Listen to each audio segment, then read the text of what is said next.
What causes an individual to like or dislike someone they meet? Some obvious reasons include similarities or differences in temperament, responses to situations, idea sets, lifestyle, and based on acculturation, accidental characteristics such as religion, social standing, career, or economic condition, as well as potential biases based on skin color, sexual orientation, gender, or appearance. Much of this, however, is what we may call learned response. There is, however, another level of response that is purely vital in nature, which provides an immediate, almost automatic affinity or disliking of one person for another. Just as we hear of cases of love at first sight, there are also instances of hate at first sight that arise out of some vital incompatibility, some energetic disharmony between person and person. In such cases, one can enter a room and find a perfect stranger who either strikes one positively or negatively, without, in fact, the individual knowing anything at all about the person they come into contact with.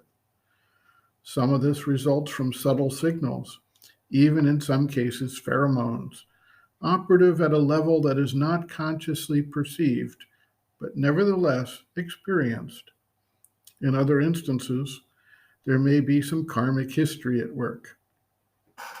The spiritual aspirant, however, must discover how to move beyond these affinities or their opposite and find a way to respond that is not conditioned by the reactions and habits of the physical, vital, and mental nature.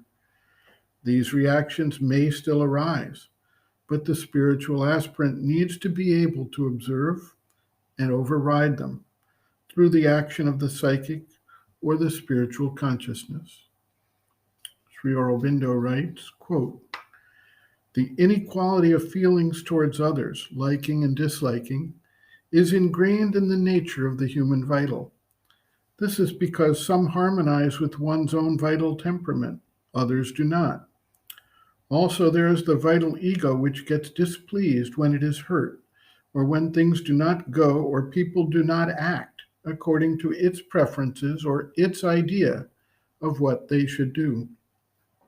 In the self above, there is a spiritual calm and equality, a goodwill to all, or at a certain stage, a quiet indifference to all except the divine. In the psychic, there is an equal kindness or love to all fundamentally, but there may be special relations with one. But the vital is always unequal and full of likes and dislikes. By the sadhana, the vital must be quieted down. It must receive from the self above its quiet goodwill and equality to all things, and from the psychic its general kindness or love. This will come, but it may take time to come.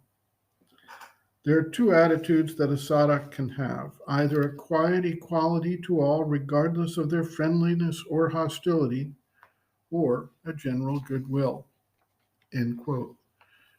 Reference Sri Aurobindo, Integral Yoga, Sri Aurobindo's Teaching and Method of Practice, Chapter 11, Human Relationships in Yoga, Harmony with Others, pages 339 to 342.